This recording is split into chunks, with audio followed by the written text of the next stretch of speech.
attentif à ce message. Namenenga eati o luki kruande tribuni motwe imabuni nu. Ça se trouve dans le livre de Luc, chapitre 18, le verset 15. Le le pagrema buni so. Jusqu'au verset 17. Oma makene yuwa le nuka. Je vais lire d'abord l'hébreu. Iwan san yo meta be fabano mamu. Beli Jésus ke okambe. Ke ils sont en forme be uni son de igoli sans somme. Mabruni ici. Sanga Jésus fleurit bakangamu ke de blayule. Je oserike anyaki bakangam de nouma de blanci. Na enfouambe afin de bobe ke bakangamu sa. Et nyamien si beo. Mabruni soboti atabo. Na we sango yo mi unke bakansa. Bo feme yu mama nyamie ke osiei nyamie soucier mais non. Amen. Amen. Ok, je vais le lire en français. Luc chapitre 18, le verset 15 au verset 17. Des gens amenaient aussi le bébé à Jésus pour qu'il touche. En voyant cela, les disciples leur font des reproches. Mais Jésus fait approcher les bébés et il dit, laissez les enfants venir à moi, ne les empêchez pas. En effet, le royaume de Dieu appartient à ceux qui sont comme les enfants. Le verset 17 enfin, je vous le dis, c'est la vérité. Si quelqu'un ne reçoit pas le royaume de Dieu comme un enfant, cette personne ne pourra jamais y entrer. Amen. Amen. Ma ekaiti ya sena estrenyam. Laissez la tête et prions le Seigneur. Deux fois elawa se Jésus le manu. Anagama anglemo e ya onu. E suati on dan yenti kosan. Ma mi une oni wa fanganti o jasore anglemo Jésus le manu. Anagama blana wa jokle ovre. Yo nodo manfu. Jésus le manu mo iso. Amen. Amen.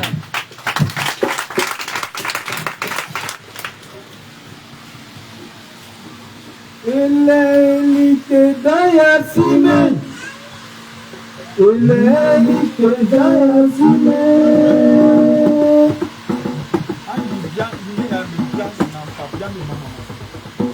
Elelite daya sime. Elelite daya sime. Yole Jésus.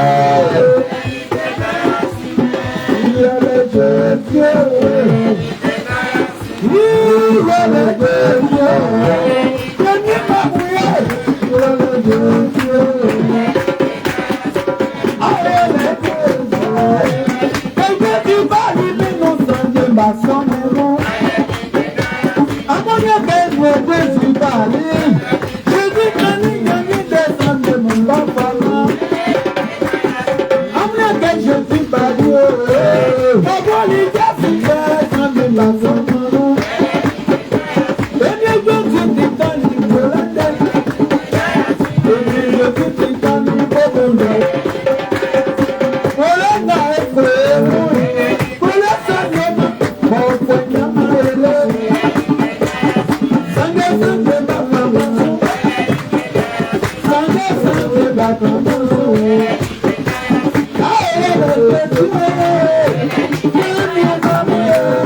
Voilà, tu sens bien menu.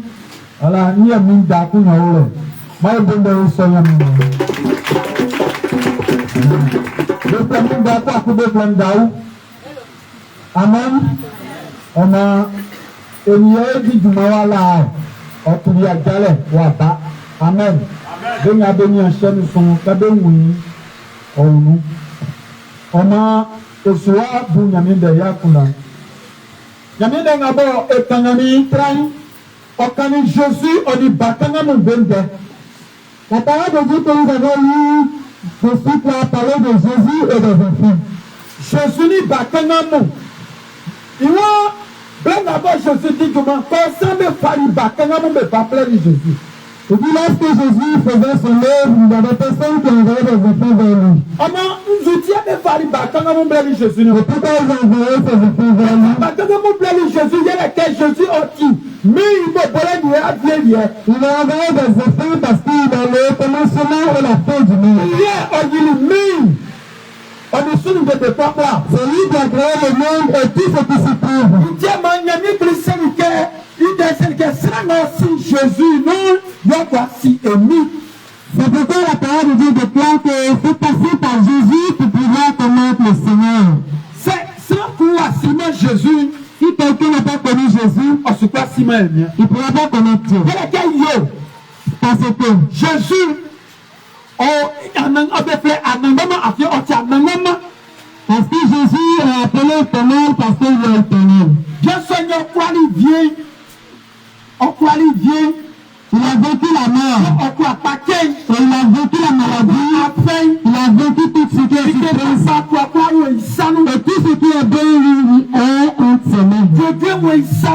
La guérison est entre ses mains. La gaieté, le fait d'être heureux est entre ses mains. La vie aussi lui appartient. La paix aussi lui appartient. Et pour cela, comme les gens l'ont vu, la milice ont pris leurs enfants et sont venus vers lui. Jésus est saint. Il dit Jésus, la vie qui est en lui, il touche les enfants avec la vie. Et lorsqu'il touche les enfants, la femme déclare qu'elle est sainte que les enfants la vie. Quand Jésus la touche, les gens sont convaincus que les enfants ont le bonheur. Quand Jésus fait ça, Quand Jésus la touche, ils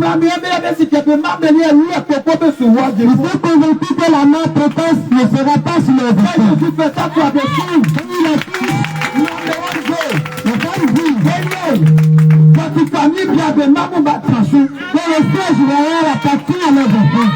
Quand tu manges, et nous me fallait d'amener Jésus tout ici, ouais. Voilà pourquoi notre maman a envoyé leurs enfants vers Jésus. Mais ça demande Jésus. Ils ont confié leurs enfants à Jésus.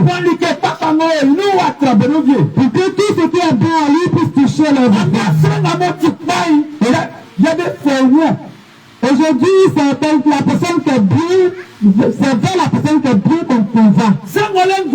Il y a des côtés pour qu'elle m'en Celui qui a la vie, on peut se tirer auprès de cette personne pour demander la vie. sans souvent d'éléments voir, c'est un peu qui avait les voix. Il y a beaucoup de personnes qui n'ont pas la vie, mais il se faut passer pour des personnes qui ont la vie. Sans souvent d'éléments moyens, c'est un peu qui avait les moyens. Il y a des personnes qui n'ont plus de bonheur, mais il se faut passer pour des personnes qui ont le bonheur. Pourquoi tu avais pas de ces qui avaient les moyens? Pourquoi? Il y a les quatre métiers. Parce qu'ils ont un champ. Dis comment? Ils travaillent. J'ai un champ de cacao. Mais à pied.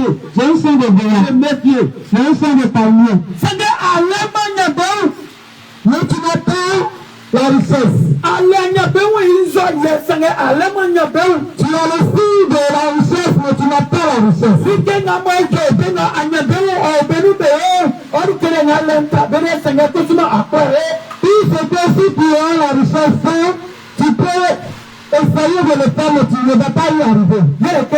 Parce que la vie de Jésus, tu n'as pas cette vie-là. Mais le bonheur de Jésus, n'a pas encore le bonheur et la joie de Jésus, tu n'as pas encore eu cette joie. Et si tu n'as pas encore cette joie-là, et que cette joie ne t'a pas encore habité, tout ce que tu fais, c'est comme si tu te bats pour rien. Tu te bats pour rien. Frères et sœurs, ce matin, l'Éternel nous appelle. Il dit, quand tu veux que la vie de l'Éternel soit en toi, quand tu t'assois auprès de l'Éternel, c'est vrai que tu te comportes comme un enfant. Comment sont les enfants? Les enfants ne se font pas passer pour des personnes intelligentes. Ils ne sont pas enfants. Ils sont humbles.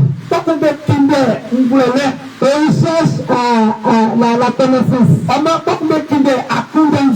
Ils cherchent aussi la sagesse. Mais nous disons que nous sommes déjà grands. Donc il m'entend pour dire que est-ce que là où je suis, ils vont me remettre au monde. Oui. Ils vont te remettre au monde. Depuis le jour où tu n'as pas encore accepté Jésus, il faudrait que tu remettes de nouveau. Depuis le jour où tu n'as pas encore cité Jésus à la vie, faut que tu mettes de nouveau.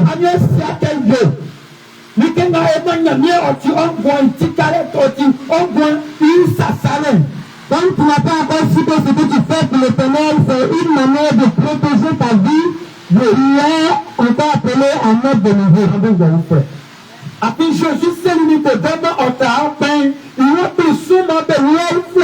Parce que Jésus a parlé à Nicodème qui est un ancêtre pour nous de remettre de nouveau. Il a pris souvent de l'eau. Il dit accepte de remettre de nouveau.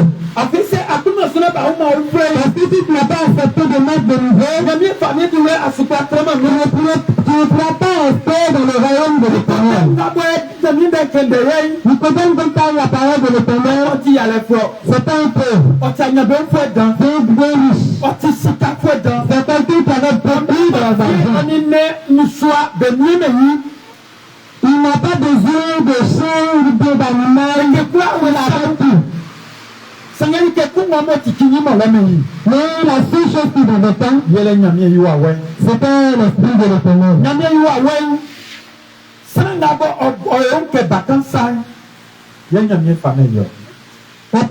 L'esprit de l'Éternel habite en ceux qui se font passer pour des enfants.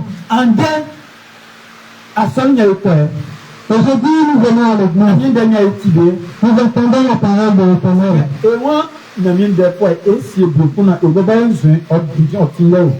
voulons mettre la parole de l'Éternel à côté et marcher selon ce que nous désirons. Mais qu'est-ce qui prouve que tu as eu une bonne personne? Qu'est-ce qui prouve que tu as mieux de nouveau? Jésus dit. Il dit qu'on n'a pas accepté de devenir comme des enfants. Les enfants, quand ils obéissent ça, quel que soit ce qu'ils ont fait, même si tu l'as frappé, mais il ne va pas fuir son père ou sa mère. Ce qui me plaît, c'est si c'est maman qui a frappé l'enfant, quand il pleure avec le nez de la maman. C'est papa Aboli. Si papa l'a frappé, et puis il pleure aussi avec le nom de papa. Ce qui veut dire que l'enfant, le père et la mère sont un. Alléluia. Akwasono quelques clés d'oisson en zébé wosa en zé ati aton de Dieu oyulika ngode haka. Toi tu viens à l'église lorsque on te force pour que tu entends des témoignages, des mauvais témoignages de toi, qu'est-ce que tu fais? Ngawasono somulo tu vas quitter cette église. Asono ngako no wa wekumbango sumo okonde wa wekumbandu mwana okonde kumbangi. Tu vas quitter cette église pour aller dans une autre église. À le même esprit qui te suivait. Raison pour laquelle on parlait mal de toi va te suivre dans l'autre église. Et on peut éviter d'aller et ne s'en aller. Voilà, on va quitter, notre système, il y a des prières. Tout faire, t'assurer la ressource. C'est le mec qui va sortir quitter. Sortir quitter. La problème que nous avons, la problème que nous rencontrons, c'est le problème qui vient de nous-mêmes. L'esprit qui nous habite sort pour un peu d'autres personnes à m'appeler mal de nous, à nous décourager, à penser que nous laissons l'Éternel. Mais si tu te lèves contre cet esprit et que tu te bats contre lui, tu auras la victoire et tu seras libéré de ce problème-là. Amonia. Ascension. c'est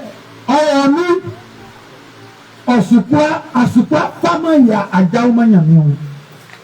So odibede opurifite okosi sangani de mata painu no oyo saya paku na ya tonku no ogwedumambo. Le Seigneur qui est en toi ne va pas te laisser marcher en harmonie avec l'Éternel, mais il te quitte et il va vers une personne que tu considères beaucoup. Et cette personne-là va commencer à parler mal de toi, de sorte que tu te mettes en colère et que tu te lèves. Et lorsqu'il te met en colère, c'est là qu'il arrive à te pénétrer et terminer son œuvre en toi. Wawa kusumai sana moko olulumo konyo deba timile. Ne itaro wa titaro. Oni oko poko tobe aselimitesa yundominga ukemiso.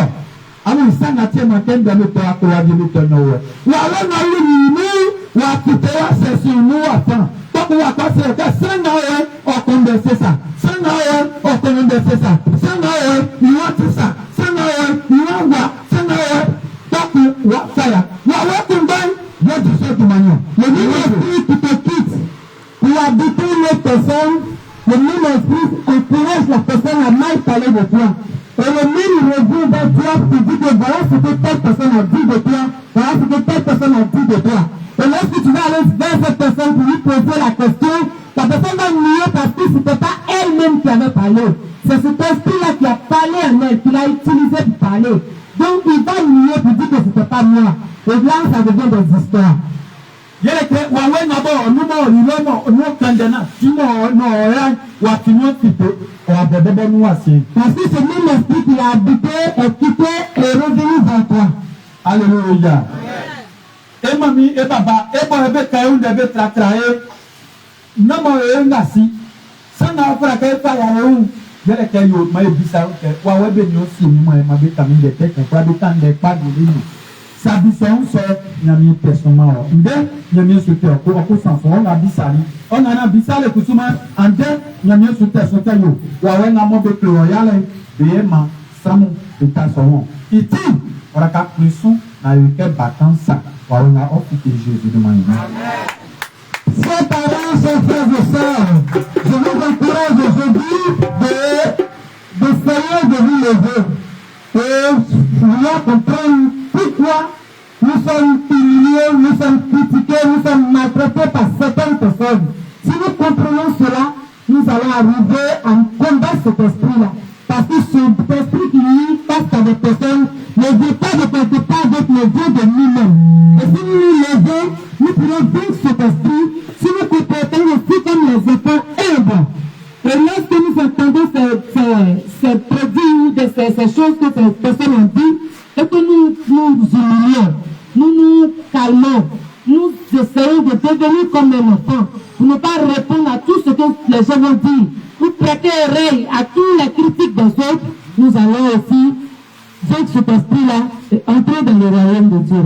Alléluia. Amen. C'est Enyamien de c'est Ouren. Et boire un peu. Si nous comprenons la parole de l'Éternel, il ne va plus avoir de conflit. L'homme et l'homme ne peuvent pas se mettre en conflit. Mais c'est les esprits qui se mettent en conflit. Mami Mbaba, Anzemimamo, moyen au pas prison, tende oyon ke batansa dans Jésus fait ça pour parents, chers frères et sœurs et enfants, qui ont aujourd'hui mobilisé ou convaincu de se laisser comme un enfant pour pouvoir marcher comme un enfant. Moi, je crois pas et que batansa. Que tout le monde se comporte comme des enfants. C'est de bolier, c'est un nion bolier, my frère. Si maman va frapper, comment le nom de maman?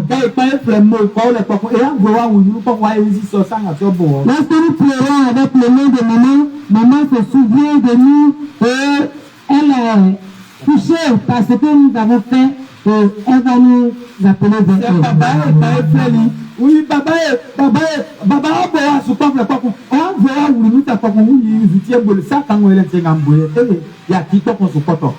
Si tu as appelé ça, si c'est papa aussi qui t'a frappé et que tu pleures avec le nom de papa, papa sera un peu touché par ce que tu fais et aussi il va changer. On a un zolé. Vous qui avez les enfants, de peur, bandit là, vous voyez. Kaboué, on dit pas ma vraiment. Alléluia. Yo. C'est ça de Dieu sous quel poisson, c'est une des dieux. Honnêtement, ça qui te Dieu sous ma épingle Jésus. Si nous sommes dans le problème, prions à Jésus. C'est et qui fait battant de sang. Si nous nous comportons comme les enfants, Bien Jésus offre sa poisson. Jésus va nous couvrir par sa main. Ma état qui est dans le monde. Changeons nos marches. Après moi, on va dire, Nous sommes à la fin de l'année. soit en 2026. Bientôt en 2026. Ma nyamiema a été battant ça. Que Dieu te transforme comme un enfant. Àwọn dango nous tout y a c'est Jésus du monde. Son vrai cœur qui est en toi, libère-toi de cela au nom de Jésus. Après si dépendait à femme on liaison car après nga mon kanyamie lié sur Jésus du monde. L'année passée, Dieu t'a parlé, tu n'as pas voulu écouter, mais cette fois-ci là, change comme Dieu le veut au nom de Jésus. Ati c'est au kanyamie ya mon liaison obobo accompagner bien ça. Parce que si tu te comportes comme Dieu le veut, toi tu seras sur ta chaise royale. C'est à kanyamie famille bien son a oui que ben nga mo wa we obetiano be wu mo be ofiki de be mama wa eko. Si tu te comportes ainsi et que tu es auprès de l'Éternel, tu es en accord avec l'Éternel, tu vas voir que tous ceux qui se sont levés contre toi, les mêmes vont se relever pour t'applaudir. Que Dieu vous donne la paix au nom de Jésus.